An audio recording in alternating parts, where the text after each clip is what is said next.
The room is relationships. The room is you and me and everyone in America. What are you talking about? The room is different cookie cutter from Hollywood. Yeah, man, you never know. People are very strange these days. What's going on? Welcome to The Room Minute, The podcast where we get obsessed with the cinematic classic The Room. 1 minute at a time. You have no idea what kind of trouble you're in here, do you? Why are you so hysterical? We always wanted people actually talk about it. I did not hit her. It's not true. It's bullshit. I did not hit her. I did not. Oh, hi, Mark. Oh, hi, Allison. Oh, hi, Rob. Oh, hi, listeners. We're here to talk about minute 96 of The Room, in which Denny and Johnny can finally be together.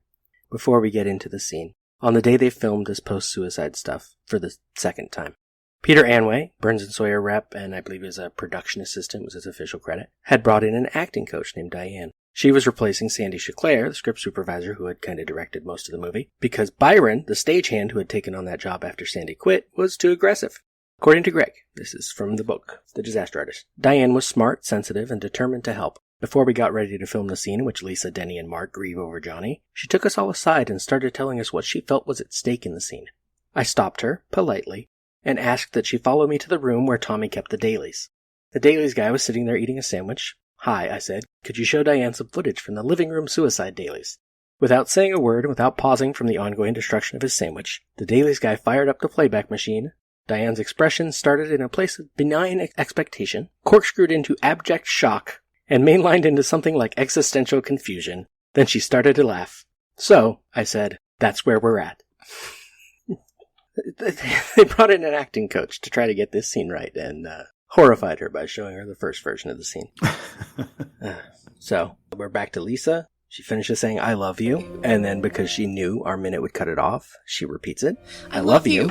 And we get a wider shot as she tries to put her hand on Mark again, and he rejects her. And then Mark says what the whole movie has been trying to tell us, rudely. Tramp. You killed him. You're the cause of all of this. I wanted him to say, I could never love you because you'll never love anyone but yourself. You'll never love anyone but yourself. I think that it would have been a good time for that line. And it would have fit. Lisa would jump in. I don't even like myself. Yeah. I think that's because you're bad at your job, Lisa. Something I don't think we're supposed to think about, but I thought about is how did they get in this room? So this is up the stairs. They've had to go through, they come in the front door, walk through that living room, whatever, the downstairs room, go up the stairs to enter this room. Yes. And we've seen, I guess last week you would have discussed, or maybe the week before, the destruction, or probably maybe spanning weeks of, Johnny just going nuts and tearing apart the apartment. Yeah. No one thinks like maybe there was a break-in or a robbery. Well, no, because Lisa just left. Mm-hmm. I mean, it could have been a little bit longer than what we actually saw. It could have been more than 2 minutes. But I assume they heard a gunshot. And other than the TV being missing, the downstairs was already messy from the party. No one cleaned up much. Oh, that's Claudette right. said she did, but there are still wine glasses on the table, so she didn't do that much. Mm-hmm. And they never watched TV, so probably Lisa didn't even notice TV's gone.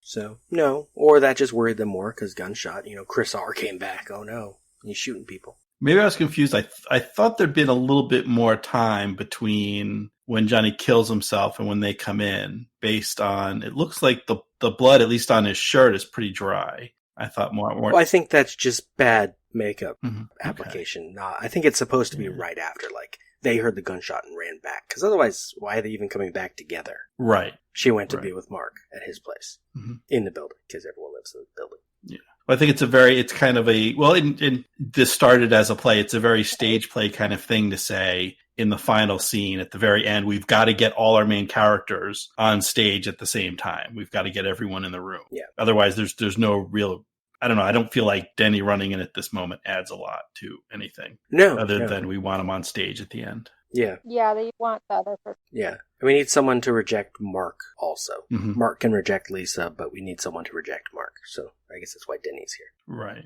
Well, and there's the odd line that Mark has, and I've been struggling to try to think of how could this be improved so Mark starts to leave and Lisa is not leaving. and the intention is to leave Denny alone with the body of Johnny. I'm not sure why, but he says, let him be with him. Mm-hmm. I'm just like, there's too many hymns in that sense. Let him be with him. Yes. Yeah. But I don't know. And we know in the context of the scene, it makes sense. We know one hymn is Johnny and one hymn is Denny. I didn't like that line, but I couldn't figure out. I actually had less a problem with you're getting a little ahead, but I had less a problem with the wording of that line than the idea of it in a way. Like, it's a dead body. You don't, just leave someone else to be with it and call your detective friends, Mark, get a coroner over here. As far as you know, Chris R. was here. Right. They didn't see Johnny holding a gun. Chris R.'s gun. Mm-hmm. Well, and Denny's a wreck for all they know. In his morning, Denny could pick up the gun and then shoot himself. Right. Like, he should not be left alone in this room. Yeah, you don't leave someone alone after a suicide. No. Yeah. Especially if he recognizes that gun. He'd be like, no, this is all my fault. Right. Oh. Or he sees it's all Lisa's fault. He picks up the gun and shoots her. Well, Mark might be okay with that. Mark might be okay with that. But yeah. Mark has a problem. Denny's a serial killer. Yeah. See, this is how it starts. See, you were just ahead of the plot, Sean. Oh. Denny's going to be a killer. No, this is how it starts. This is what triggers it. This is the Joker. Mm-hmm. The movie The Joker. This is Denny's origin story. Yep. And he goes on to become the East Area rapist or whatever. The original Night Stalker right here. Yep.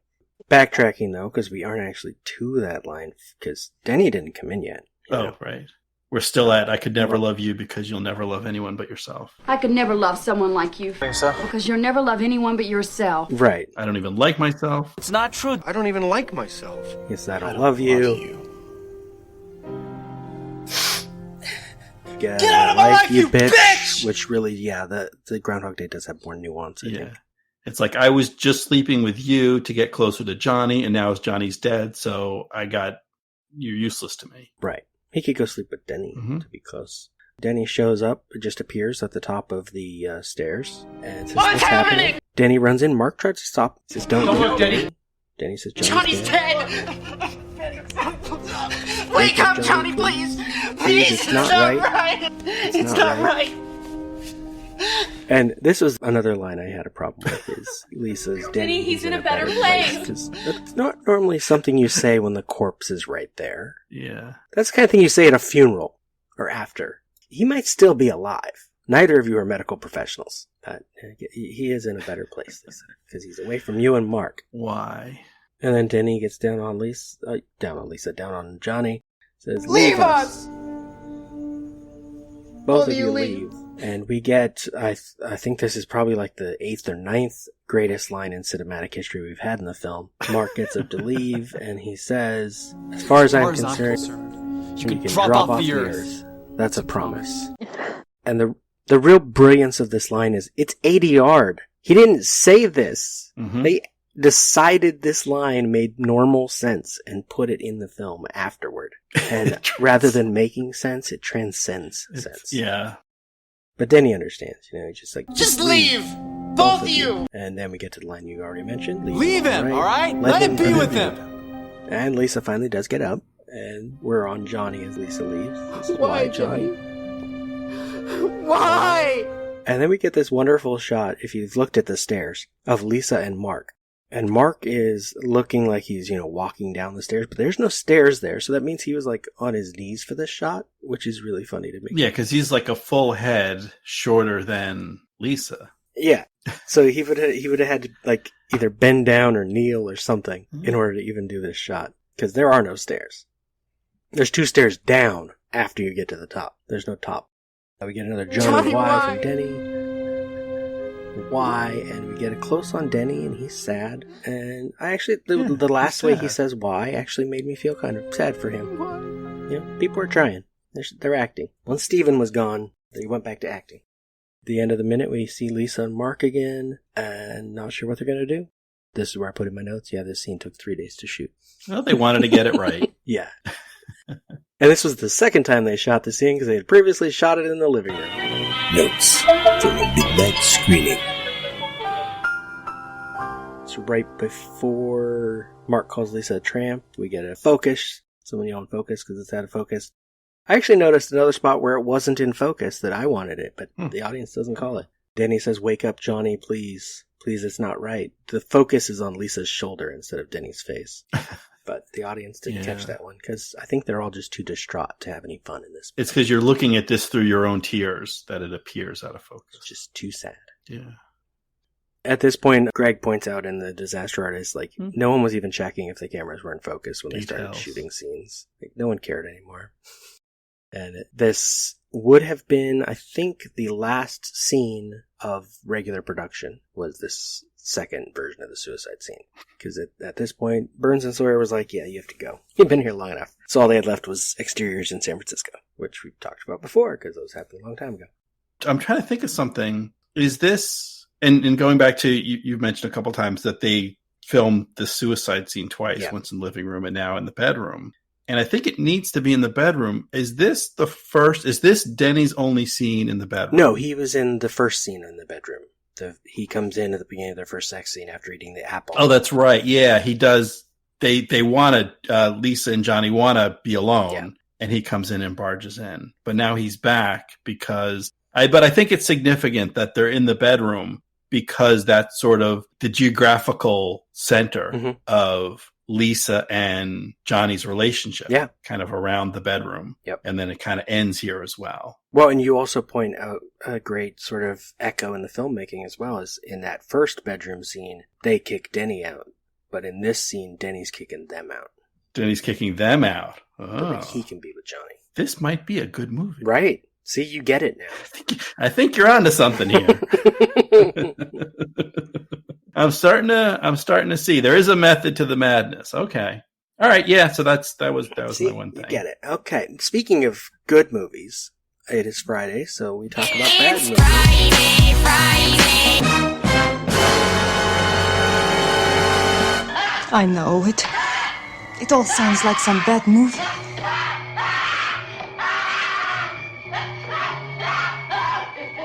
You can go first. You said you brought something. So I've got a bit of a double feature of bad movies from the 80s and with Halloween coming up, and whenever you're listening to this, it may not be soon, but there's a Halloween coming up. So two sort of parody takeoffs on the traditional monster movie. And the films are Saturday the 14th and Transylvania 5000. Wow.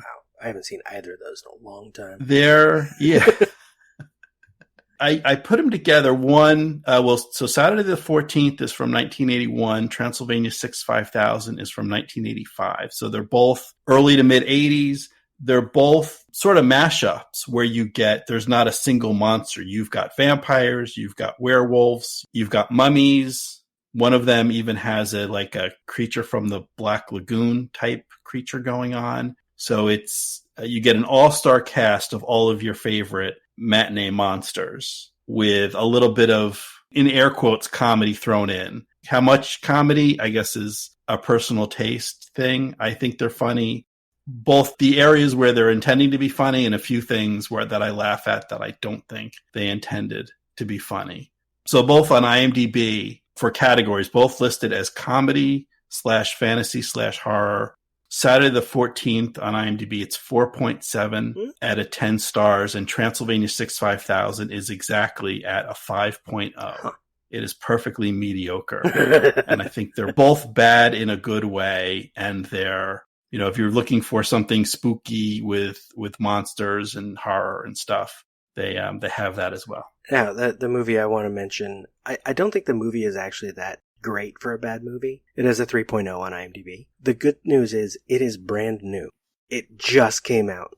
So they still make bad movies, which is good news. I think it was just last week we were talking about No Holds Barred, which was the Hulk Hogan movie. Here we get another wrestler. I believe his name is Adam Copeland. He was Edge in WWE, and he stars in this film along with Kelsey Grammer, which is interesting. And the Lawrence brothers. Most of you would probably only know Joey, unless you watched Brotherly Love back in the 90s.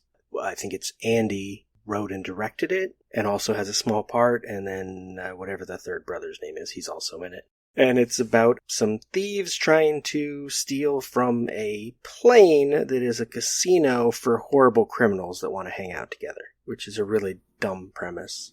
But plane. Yes. That is a casino. Yes, because it's, flies over.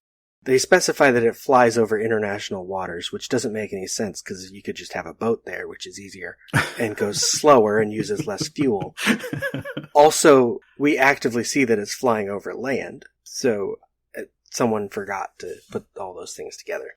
But basically, they do basic gambling, poker. They also play Russian roulette, which is actually a pretty funny scene because the one guy wants to go first. On a plane? Yeah, on a plane. They also bet on things that I think are taking place elsewhere, where they like throw a guy in a room with a snake and they bet on how long he's going to survive. Things like that.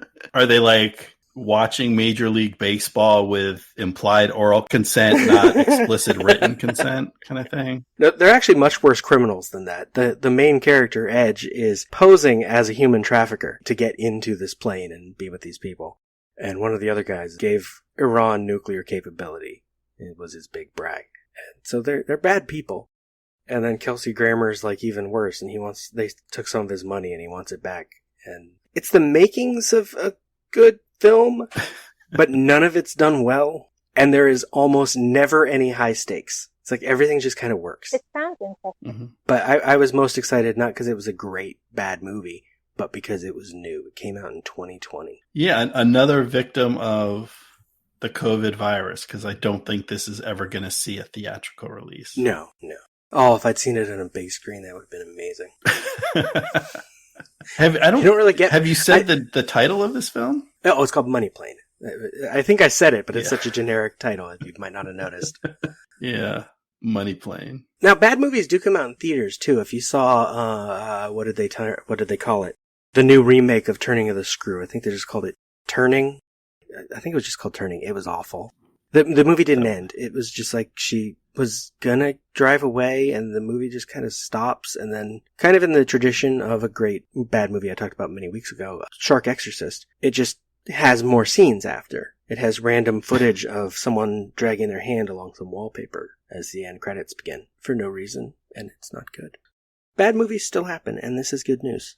So yeah, it's good for us. And listeners, next week will be the last week of episodes. Boo! I would try to compile a list of all the bad movies we've talked about and see if there's any major ones missing. I don't think I've talked about like all of Neil Breen's films, for example, but you should watch all of them because they are amazing. And we'll finish up talking about this masterpiece that, Sean, you only just got to finally see. So you are in a better place in your life now. So Sean, tell us what you're doing with that good position you're in. Well, I podcast and I talk about mostly movies and mostly movies that I have seen. If you want to hear what I'm saying, I kind of have my home site with all my podcast stuff is catandshawn.org, and it's CAT, like the animal, Cat and Sean, SEAN.org. And there I link to my podcasts that I've talked about, previous episodes and podcasts that I haven't talked about, and all my guest appearances, including this one. So there's nothing wrong when people make fun of the project, in this case, The Room. The Room Minute is a production of Lemming Drops Studio. You can find more content at lemmingdrops.com. Follow The Room Minute on all the obvious social media. If you've got any stupid comments after the show, you can leave them in your pocket on Facebook. If you like what you hear, throw us a rating and a review on your podcatcher of choice. Thank you for listening, and remember, if a lot of people loved each other, the world would be a better place to live. Leave us!